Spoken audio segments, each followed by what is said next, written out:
لا أقسم بيوم القيامة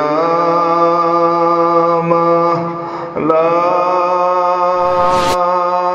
أقسم بيوم القيامة ولا أقسم بالنفس اللوامة أيحسب الإنسان أن لن نجمع عظاما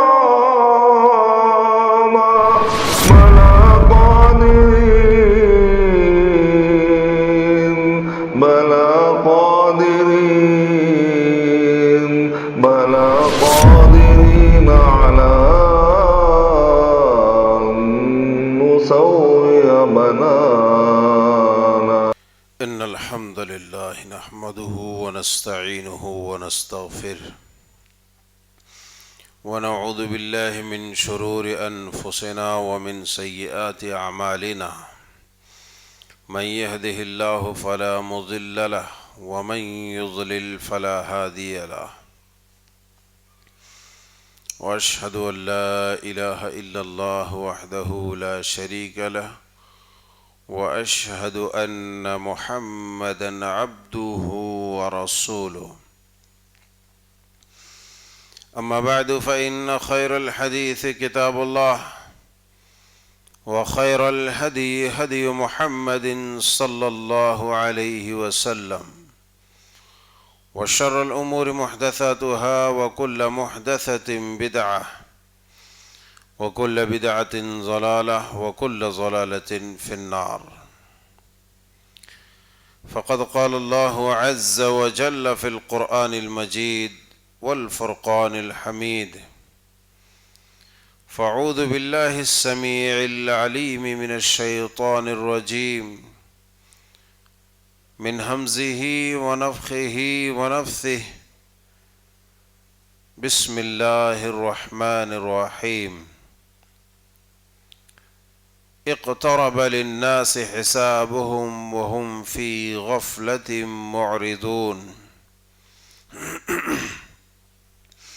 سبحانك لا علم لنا إلا ما علمتنا إنك أنت العليم الحكيم رب اشرح لي صدري ويسر لي أمري واحلل عقدة من لساني يفقهوا قولي اللهم رب زدني علما ربنا يسر ولا تعسر وتمم الخير. اسلامی بھائیوں، جوانوں، پیارے بچوں اور خواتین ملت اسلامیہ، ہر قسم کی حقیقی ثنا و شکر حمد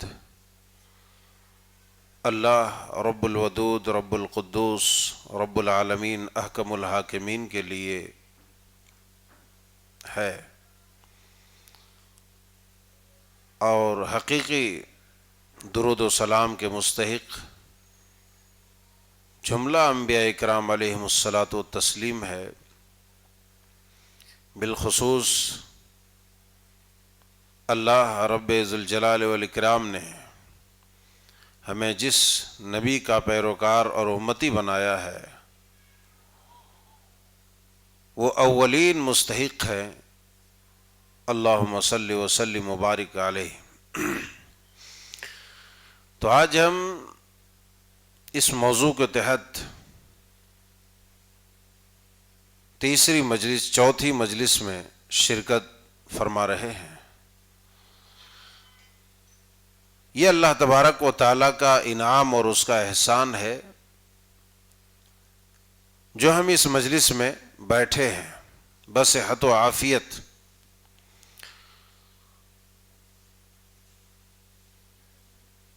اللہ رب ذوالجلال والاکرام نے اس کائنات کی، اس دنیا کی جو عمر متعین کی ہے، جو مدت متعین کی ہے،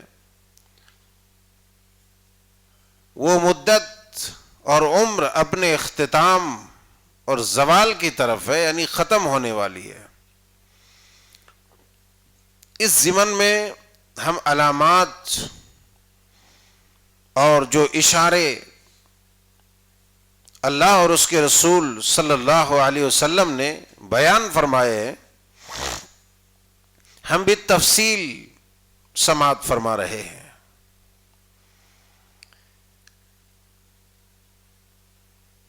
گزشتہ نشست میں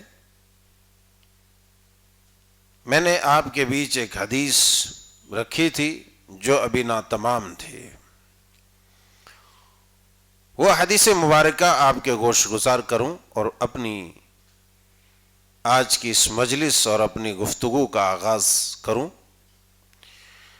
عن طارق بن شہاب رضی اللہ تعالی عنہ قال قال رسول اللہ صلی اللہ علیہ وسلم ان بین یدی الساعة تسلیم الخاصة وفش التجارة حتى تعين المرأة زوجها على التجارة وقطع الارحام وشہادت الزور وکتمان شہادت الحق وظہور القلم۔ یہ مسند احمد کی حدیث مبارکہ ہے۔ میں نے تقریباً حدیث مبارکہ کا آدھا حصہ آپ کے سامنے رکھا تھا اور اس کی بالتفصیل وضاحت کی تھی۔ باتیں یہاں پر اٹکی ہوئی تھی کہ قیامت کی ایک علامت یہ ہے کہ تجارت کی کثرت، ریل پیل اور بہت اعلیٰ پیمانے پر تجارت ہوگی، بزنس ہوگا۔ اس ضمن میں نے مسلم شریف کی بھی حدیث مبارکہ رکھی تھی کہ کس حد تک مال کی کثرت ہو جائے گی۔ مال کی کثرت اس حد تک ہو جائے گی کہ انسان اپنے مال میں سے سونے کا صدقہ لے لے کر کے پھرے گا چاروں طرف، مگر اس سونے کا صدقہ سونا کوئی لینے کے لیے تیار نہیں ہوگا۔ اب چونکہ جس زمانے میں ہم اپنی زندگی بسر کر رہے ہیں، اپنی زندگی گزار رہے ہیں، یہاں پر بھی مال کی کثرت اور ریل پیل ہے، بہت زیادہ مال ہے لوگوں کے پاس،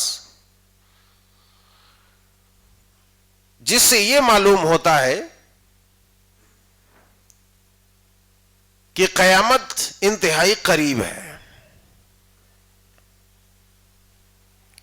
مال کی کثرت کے ساتھ ساتھ مال کا فتنہ بن جانا اور مال کا فتنہ بن جانا، اس میں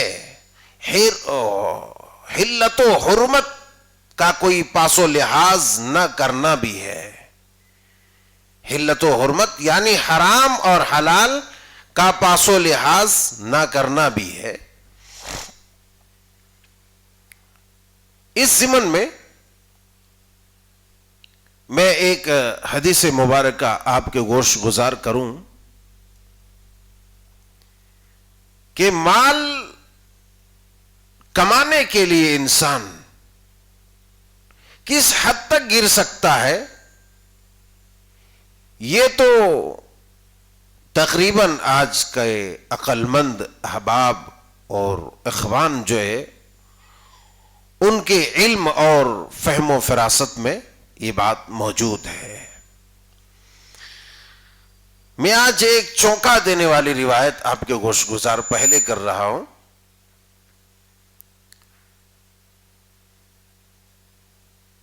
عن ابن عباس رضی اللہ تعالی عنہما قال قال رسول اللہ صلی اللہ علیہ وسلم لَتَرْكَبُنَّ سُنَنَ مَنْ كَانَ قَبْلَكُمْ شِبْرًا بِشِبْرٍ وَذِرَاعًا بِذِرَاعٍ وَبَاعًا بِبَاعٍ حَتَّى لَوْ أَنَّ أَحَدَهُمْ دَخَلَ جُحْرَ ضَبٍّ لَدَخَلْتُمْ وَحَتَّى لَوْ أَنَّ أَحَدَهُمْ جَامَعَ أُمَّهُ لَفَعَلْتُمْ۔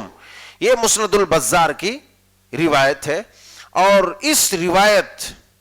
اس طرح کی روایت انہی الفاظ اور جملے کے ساتھ بخاری کے اندر بھی ہے اور ترمذی نسائی کے اندر بھی۔ غرض یہ کہ بہت ساری احادیث کے نسخوں میں، بہت ساری احادیث کے کتابوں میں یہ حدیث مبارکہ موجود ہے، صرف الفاظ کے الٹ پلٹ اور الٹ پھیر ہے۔ یہ فتنوں کا دور ہے، اور چونکہ یہ فتنوں کا دور اس لیے ہے کہ قیامت قریب ہے، یہ فتنے، یہ ابتلا، یہ آزمائشیں ہمیں آگاہ کرتی ہے کہ اب قیامت آنے والی ہے۔ تو اسی ضمن میں رسول اللہ صلی اللہ علیہ وسلم نے بیان فرمایا، حضرت عبداللہ ابن عباس رضی اللہ تعالیٰ عنہ کہتے ہیں کہ سید الرسول علیہ الصلوۃ نے ارشاد فرمایا کہ لَتَرْكَبُنَّ سُنَنَ مَنْ كَانَ قَبْلَكُمْ شِبْرًا بِشِبْرٍ، آخر تک جیسا کہ ابھی میں نے پڑھا کہ البتہ ضرور بضرور تم لوگ تمہارے سے پہلے، یعنی جو پچھلی قومیں یہود و نصارہ، چونکہ قومیں اور بھی گزری ہیں مگر خباثت میں، رذالت میں، قذارت میں، گندگی میں، شیطانیت میں، دھوکے دھڑی میں یہی قوم زیادہ مشہور ہے۔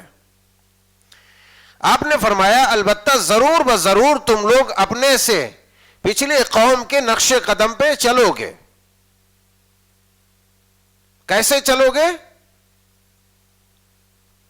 پہلے میں مفہومی بات آپ کے سامنے رکھتا ہوں، اس طرح اس کے پیچھے چلو گے کہ اگر وہ ایک ہاتھ ایسے کر کے چلے تو تم بھی چلو گے، ایک ہاتھ ایسے کر کے چلے تو تم بھی چلو گے، پیر ادھر ادھر بھگا کے چلے تو تم بھی چلو گے۔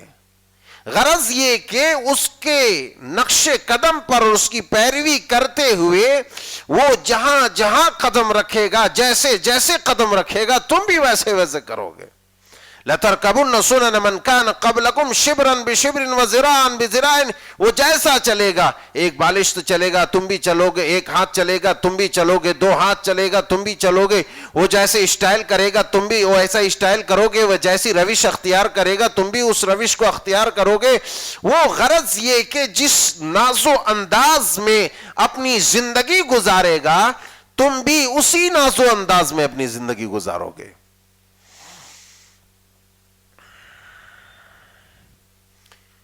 یہاں تک تو بات آئی، اس کے بعد آپ نے ایک بڑی بات ارشاد فرمائی کہ تم لوگ اس گزرے ہوئے اقوام، ان گزرے ہوئے قوموں کی پیروی کرتے ہوئے، ان کے پیچھے ان کی تقلید کرتے ہوئے، ان کے پیچھے چلتے ہوئے، ان کے نقش قدم پر چلتے ہوئے تم اس حد تک جا پہنچو گے کہ اگر وہ کسی زب جانتے نا، گو، سانڈے کے بل میں اگر وہ قوم گھسے گی تو تم بھی اس بل میں داخل ہو جاؤ گے۔ حتی لو ان احدہم دخل جحر ضب لدخلتم، تم بھی اس کے اندر داخل ہو جاؤ گے۔ یہاں بتلایا گیا ہے کہ تقلید کی شدت یہ ہوگی، نقش قدم پر جو انسان پیروی کرے گا، انسان یہود و نصارہ کی پیروی میں اس قدر شدت اختیار کر لے گا، اس قدر اپنی زندگی میں یہود و نصارہ کی روش کو داخل کر لے گا۔ وہ شدت بتلانا مقصود ہے کہ اگر وہ آدمی، وہ قوم کسی بل میں اپنا سر گھسائے گی، ڈالے گی، تو یہ قوم بھی، تم لوگ بھی جا کر کے اسی میں زبردستی سر مارو گے، نہیں مجھے بھی یہاں گھسنا ہے۔ یہاں بات میں روکتا ہوں۔ آج جب دنیا کا ہم مشاہدہ کرتے ہیں تو کیا جوان، کیا بوڑھے، کیا مرد، کیا عورت، کیا بچے، ہر ایک کا ناز و انداز، ہر ایک کا طریقہ زندگی، ہر ایک کی روش، ہر ایک کا جو ہے جینے کا طریقہ بدلا ہوا ہے، اور چاہتا کیا ہے کہ ہم اس انداز میں، اگر آپ کوئی سنت کی بات کر دیں، آپ کوئی جو ہی ادب کی بات کر دیں، اسلامی تہذیب کی بات کر دیں، تو آپ کو لوگ یہی کہیں گے یہ بوڑھے پرانے لوگوں کے طریقے کہاں سے آپ ہمیں سکھلانے آ گئے۔ بوڑھے پرانے لوگوں کے ان کی تہذیب، ان کا جو تمدن، ان کا جو طریقہ کار تھا زندگی گزارنے کا، ارے اس کی کیا دعوت دے؟ تو ہم ماڈرن زمانے کے لوگ ہیں، ہمیں اس انداز میں جینا چاہیے، اس انداز میں کھانا چاہیے، اس انداز میں پینا چاہیے، اس انداز میں رہنا چاہیے، اس انداز میں چلنا چاہیے۔ غرض یہ کہ آپ کو نئی نئی تہذیب آپ کے سامنے پیش کریں گے، نیا نیا طریقہ۔ آج دیکھتے ہیں ہمارے نوجوانوں کو، خاص طور سے ان کے بال کی سٹائل آپ دیکھیں، ان کے وضاقت اور لباس کی سٹائل آپ دیکھیں۔ میں برائی کرنے یہاں پر نہیں بیٹھا ہوں، میں برائی کرنے نہیں بیٹھا ہوں۔ آپ جس برائی میں مبتلا ہو رہے ہیں، اس برائی کی انتہا کہاں پر ہے، اس کی اینڈنگ کہاں ہے، میں وہ اصل اینڈنگ بتانا چاہتا ہوں۔ ورنہ بہت سارے خطبات میں آپ نے یہ حدیث بہت سارے علماء سے، مبلغین سے آپ نے سنی ہے، لیکن اس کی انتہا کہاں ہے، میں وہ انتہا آپ کو بتلانا چاہتا ہوں۔ کہتے کہ جس انداز میں وہ چلے ہوں گے تم بھی اسی انداز میں چلو گے۔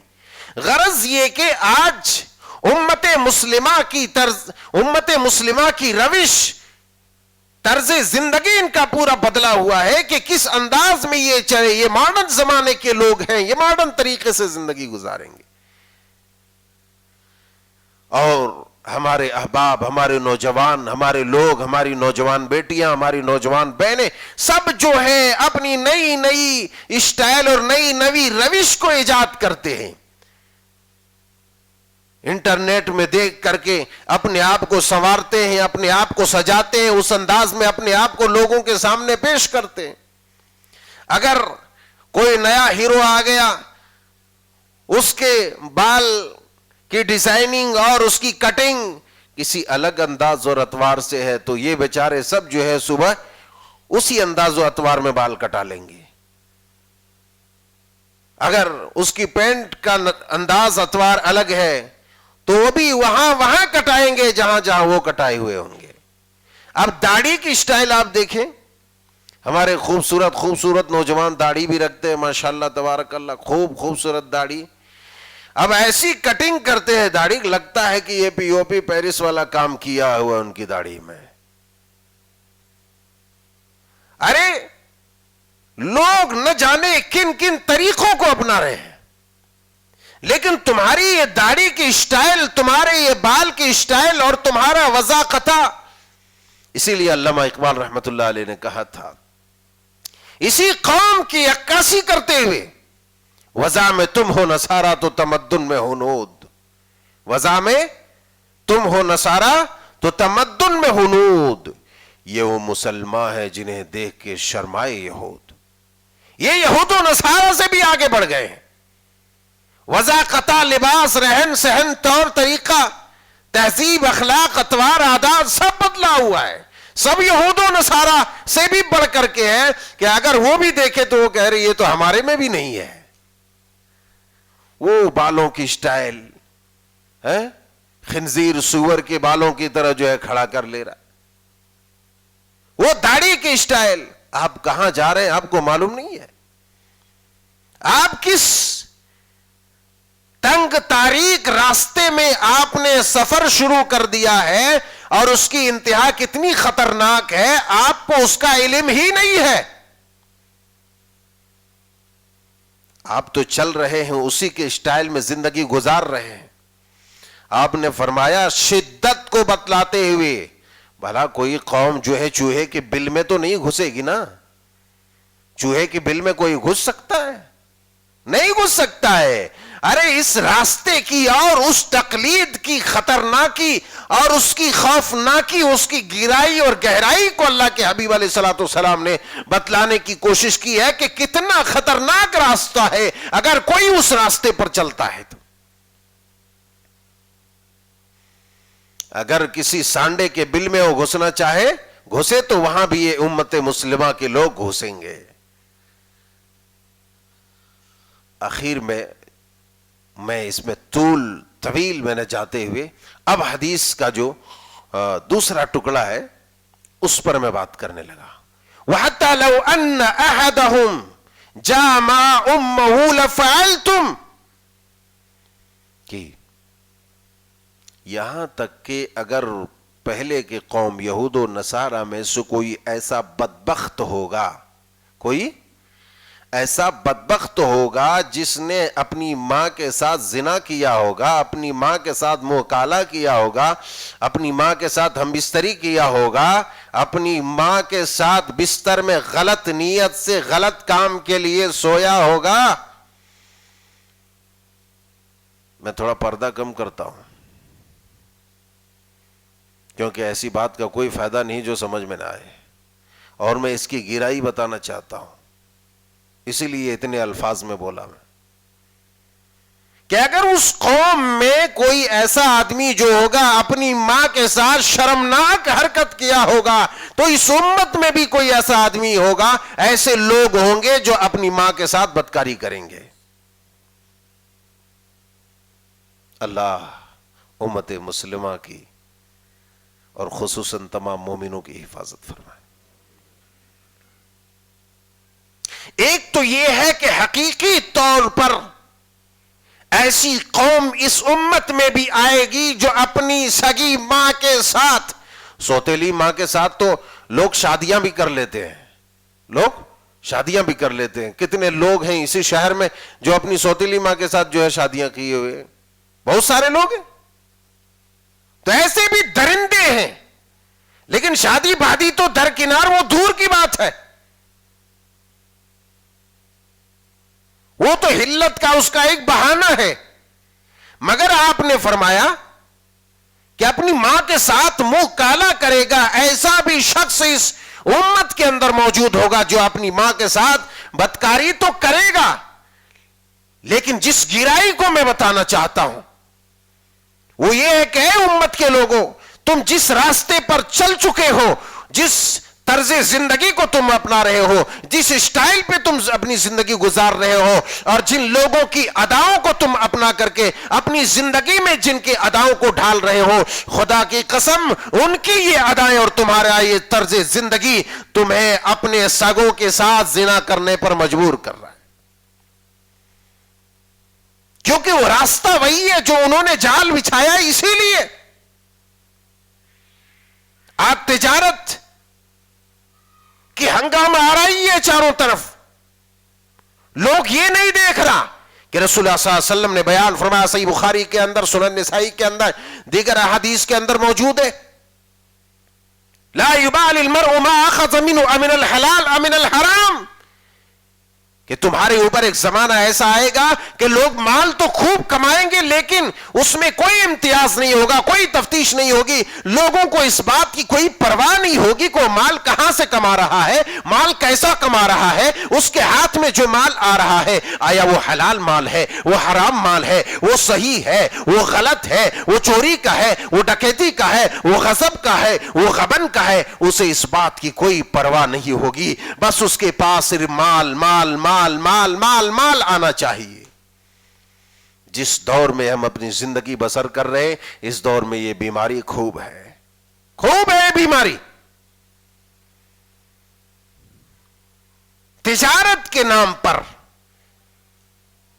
تجارت کی کشادگی کے نام پر، زیادہ مال کمانے کے نام پر، بزنس کے نام پر ایسے ایسے سودی کاروبار کا جو ہے لائن لوگوں نے لگایا ہوا ہے، سودی کاروبار کا جو راستہ کھلا ہوا ہے، لوگوں کو الگ الگ انداز میں گمراہ کرنے کے جو ہے، نہیں نہیں یہ تو یہ طریقہ ہے، وہ تو وہ طریقہ ہے، یہ اسلامی طریقہ ہے، اس میں انٹرسٹ نہیں ہے، اس میں سود نہیں ہے، اس میں بیاض نہیں ہے.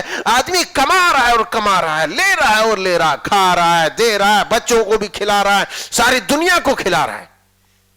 ارے یہ وہی زمانہ ہے جس کے بارے میں رسول اللہ صلی اللہ علیہ وسلم نے ارشاد فرمایا تھا کہ انسان بچنے کی کوشش کرے گا مگر بچ نہیں سکے گا، کہیں نہ کہیں اس کا غبار اسے لگ جائے گا، حرام کا غبار، حرام مال کا کہیں نہ کہیں سائبہ اس کو پڑ جائے گا.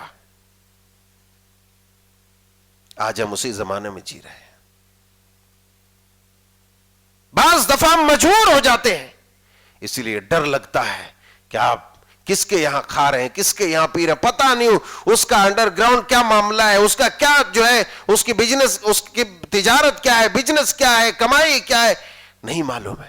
کما رہا ہے فلاں کمپنی ایسا دیتی ہے، فلاں کمپنی ویسا دیتی ہے، فلاں کمپنی میں ایسا انویسٹمنٹ کرو، یہ کرو وہ کرو، 12-17. غرض یہ کہ سود، اعلیٰ پیمانے پر سودی تجارت اور سودی کاروبار ہو رہا ہے، اعلیٰ پیمانے پر. نئے نئے نام سے نئے نئے دروازے سے، نئے نئے دروازے جو بزنس کے ہیں یہود و نصارہ اس لیے کھول رہے ہیں تاکہ اس سودی کاروبار میں تم جا کر کے اپنا سر ڈال دو، تم اس راستے پہ چل جاؤ، اور اس راستے کا اختتام جو ہوگا، اس راستے کی انتہا جو ہوگی، وہ تمہیں یہاں پر لائے گی کہ سید الرسل علیہ الصلوۃ والسلام نے جو ارشاد فرمایا تھا کہ سود کھانے والوں کا سب سے کم درجہ کیا ہے. اب حدیث سمجھ آئی، حدیث کی گہرائی سمجھ آئی. ایک تو یہ ہے کہ آدمی، ویسی قوم، ویسا آدمی اس امت میں پیدا ہوگا جو بستر میں لیٹ کے وہ کام تو کرے گا، ماں کے ساتھ بدکاری کرے گا، لیکن یہاں بدکاریاں شروع ہو گئی ہے. اللہ کے رسول صلی اللہ علیہ وسلم کی کہی ہوئی باتوں میں کوئی شبہ ہے؟ کوئی شبہ نہیں، کوئی شبہ نہیں ہے. اس لیے حرام کھا کھا کر، سود کھا کھا کر انسان اپنی ماں کے ساتھ منہ کالا کر رہا ہے، بدکاری کر رہا ہے. اتنی خطرناک اور بھیانک راہ میں یہ چل چکا ہے. یہ عظیم فتنہ ہے میرے لوگوں، یہ عظیم فتنہ ہے. اس فتنے کو سمجھو کہ کتنی خطرناک بات ہے، کتنی نازک بات ہے یہ. اس لیے ہمیں ضرورت اس بات کی ہے، ہمیں پرکھنا ہے، ہمیں دیکھنا ہے. مال کہتے ہیں نا، سب لوگ کہتے ہیں ہاتھ کا میل ہے. جب میل ہے تو اس کے پیچھے اتنا کاہے کھیل کھیل رہے ہو؟ مت کھیل کھیلو، دیکھ لو، پرکھ لو کہ کہیں اس میں سود کا معاملہ تو نہیں ہے. آپ بزنس کر رہے ہیں، آپ تجارت کر رہے ہیں، آپ لین دین کر رہے ہیں، کہیں اس میں سود کا معاملہ تو نہیں ہے. یہ الگ بات ہے کہ اس زمانے میں بچنا بہت مشکل ہے.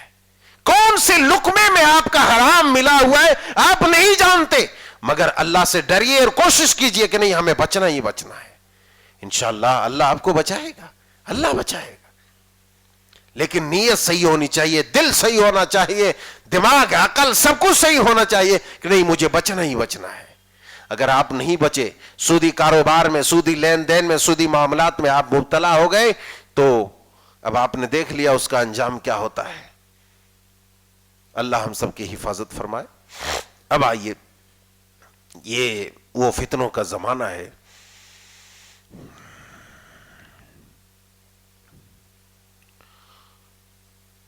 یہ تو تجارت کی بات تھی.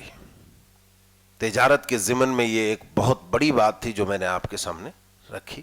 اللہ ہم سب کو عمل کی توفیق دے. اس کے بعد فرمایا وَقَطْعُ الْأَرْحَامِ، قطع رحمی، رشتے ناتوں کو توڑنا. آج یہ نشانی کسی کے آنکھوں سے اوجھل اور پوشیدہ نہیں ہے. بات بات میں انسان کی اگر طبیعت کے، اس کے مزاج کے متعلق اگر کسی نے بات نہیں کی، اس سے پورا ترک تعلق کر دیتا ہے، اس سے رشتہ ناتا توڑ دیتا. خواہ اس کا باپ ہو، اس کی ماں ہو، اس کی بہن ہو، اس کی پھوپھو ہو، خالہ ہو، بھائی، کوئی بھی ہو.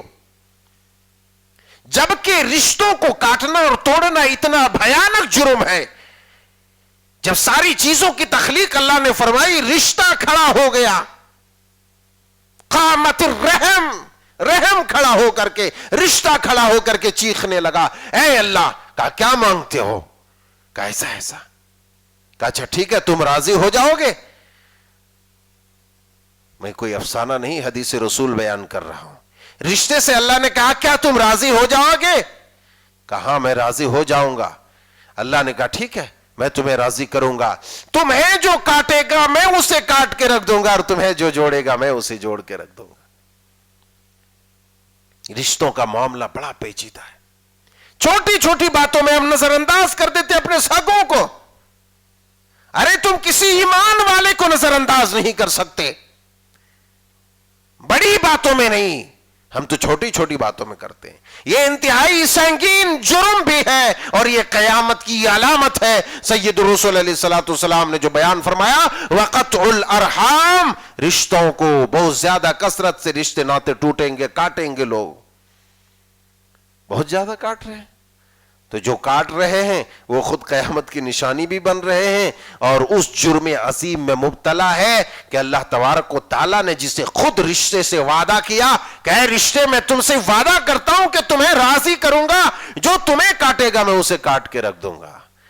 اللہ ہم سب کی حفاظت فرمائے۔ اس لیے سینے میں عفو و درگزر کا مادہ پیدا کرو، اور یہ تب پیدا ہوگا جب ہم ہر معاملات اللہ کی خوشی اور اس کی رضا کے لیے کریں گے۔ اس وقت تک آپ کے سینے میں یہ پیدا نہیں ہو سکتا جب تک کہ اللہ کی رضا آپ سامنے رکھیں گے۔ اللہ کی رضا کہ اللہ راضی ہو جائے گا، آدمی کیا سمجھتا ہے اس نے ایسا کیا، میں کیسے معاف کر سکتا ہوں اسے؟ اب کسی سے معافی منگوا دیا تو لوگ اس کو تانے دیتے ہیں، ارے دیکھو دیکھو اس سے معافی منگوا دیا۔ ارے معافی مانگ کر کے اس نے اللہ کی نگاہ میں اپنا مقام اونچا کر لیا ہے، اسے تانا مت دو، اس کے اوپر طنز نہ کرو، اس کو برا بھلا نہ کہو، لان تھان نہ کرو، اس نے تو اللہ کے یہاں اپنا مقام بلند کیا ہوا ہے۔ تو اتنی بڑی چیز ہے۔ بہرحال تفصیل میں نہ جاتے، اگلی نشانی جو اس حدیث مبارکہ کے اندر بیان فرمایا وہ ہے شہادت الزور، جھوٹی گواہی۔ جھوٹی گواہی، ارے کہاں کوર્ٹ کہاں عدالت، وہ تو دور ہے، ہمارے گھروں میں جھوٹی جھوٹی گواہیاں تیار ہو جاتی ہے۔ بھابھی کے خلاف نند کو کھڑا کر دیا ساس نے، ساس نے کیا کیا؟ بھابھی کے خلاف یہاں نند کو کھڑا کر دیا، چھوٹے بچوں کو کھڑا کر دیا کہ بولو تمہاری بھابھی نے ایسا ایسا کیا کہ نہیں کیا، اور بہو نے ساس کے خلاف کھڑا کر دیا، باپ نے بیٹے کے خلاف جھوٹی گواہی، صرف تھوڑے سے وقار کے لیے، حالانکہ اس وقار کی کوئی حیثیت ہی نہیں ہے۔ یہ صرف سمجھ لے کہ یہ میرے ہی گوشت پوشت اور میری ہی ہڈیوں کا یہ آدھا حصہ ہے، یہ کوئی دوسرا نہیں، یہ میرے ہی پیٹ کا ہے، میری نسل ہے، میری ذریت ہے، میری اولاد ہے، یہ میرے جسم و جان کے ٹکڑے ہیں۔ لیکن وہاں غصہ ہے، شیطان نے پھین مارا ہے، ہوا دیا ہے، نہیں معافی نہیں کرنا، اسے چھوڑنا ہی نہیں، سب کے سامنے پورے رشتہ داروں کے سامنے اسے ذلیل کرنا ہے، اسے ایسا کرنا ہے ویسا کرنا ہے، جھوٹی گواہیاں پورے خاندان میں تیار کر لیا۔ کیا فیصلہ، کیا پنچایت، کیا لوگ، کیا مجلس، کیا مجمع، کیا جرم، کیا سزا، کیا گناہ لوگ اکٹھا کرتے جاتے ہیں، پیسوں سے خرید لیتے ہیں۔ آج تو زیادہ تر گواہیاں جو ہے پیسوں سے خریدے ہوئے وہ بکاؤ لوگ ہوتے ہیں جو جھوٹی گواہیاں عدالتوں میں پیش کرتے ہیں، اور بیچارے جو مظلوم ہوتے ہیں انہی کو الٹا جو ہے ان کو سزا سنا دی جاتی ہے۔ یہ جھوٹی گواہی دینا یہ کوئی معمولی بڑا جرم نہیں ہے، یہ اللہ کی عدالت کو چیلنج کرنا ہے کہ اللہ تبارک و تعالی جس عدالت کو قائم کرنے، جس انصاف کو بحال کرنے اور جس عدل کو قائم کرنے کا حکم دیتا ہے، اور جسے وہ چاہتا ہے اس کے حکم کو ایک انسان توڑتا ہے چند کوڑیوں میں، چند پیسوں میں۔ آج اس نشانی کو، اس علامت کو، اس قیامت کی نشانی کو ہم دنیا کے اندر مشاہدہ کر سکتے ہیں کہ کتنے کثرت کے ساتھ یہ عمل ہو رہا ہے۔ اچھا، دوسری وکتمان شہادت الحق، شہادت الزور اور کتمان شہادت الحق تقریباً ایک ہی چیز ہے۔ وکتمان شہادت الحق، یہاں پر فرق تھوڑا سا کیا ہے وہ میں آپ کو بتاتا ہوں۔ کہ سچی گواہیوں کو چھپا دینا، سچی گواہیوں کو چھپا دینا۔ ایک تو ہوتا ہے کسی کے خلاف گواہی دے دینا، ہے نا، ایک کہتا نہیں ٹھیک ہے تم کو گواہی نہیں دینا ہے مگر یہ رکھو تم منہ بند رکھنا اپنا۔ کیا کرتا ہے؟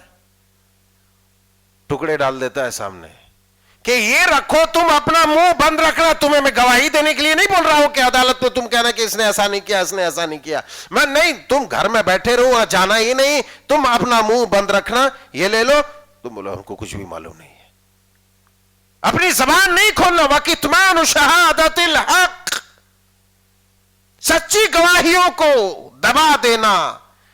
جانتے ہیں ایک جھوٹی گواہی کی بدولت پورا خاندان نہیں پورا معاشرہ تباہ ہو سکتا ہے۔ ایک سچی گواہی کو چھپا دینے سے پورے اسلامی معاشرے میں، بلکہ نہیں پورے معاشرے میں خلفشار پیدا ہو سکتا ہے، انتشار پیدا ہو سکتا ہے، فساد پیدا ہو سکتا ہے، اور وہاں انصاف کا خون ہوگا۔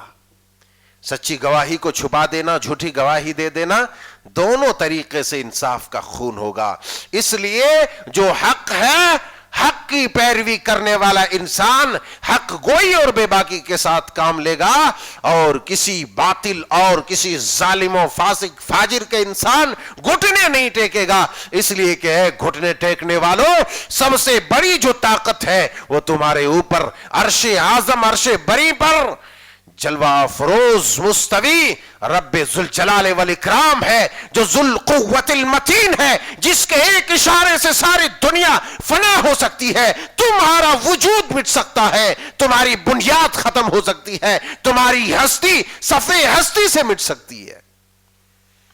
اس رب ذوالجلال سے ڈرو، نہ کسی کے مال کو دیکھو، نہ دولت کو دیکھو، نہ جاہو جلال کو دیکھو، نہ طاقت کو۔ تمہیں اگر وہ اپنی طاقت کے بل پر کچل دیتا ہے تو تم صرف ایک بار کچلے جاؤ گے، لیکن اللہ کے یہاں تمہارا مقام بلند ہو جائے گا۔ اور اگر تم نے اس کی طاقت کے آگے گھٹنے ٹیک دیا، ظلم کی گواہی دے دی، انصاف کے خلاف، شہادت حق اور شہادت زور دونوں میں تم نے کر لیا، تو پھر ایسی صورت میں تم اس دنیا میں بھی ذلیل ہوگے۔ جب تک زندہ رہو گے کوئی نہیں تو کم از کم جس کے خلاف اور جس کے ساتھ مل کر کے تم نے گواہی دی ہے، وہ دونوں پارٹیاں تمہیں ہمیشہ گری ہوئی نظروں سے دیکھے گی کہ ارے یہی ہے جس کو میں نے خریدا تھا، یہ تو میرا کتا ہے، یہ تو میرا کتا ہے۔ وہ بولے گا وہ تو اس کا کتا ہے۔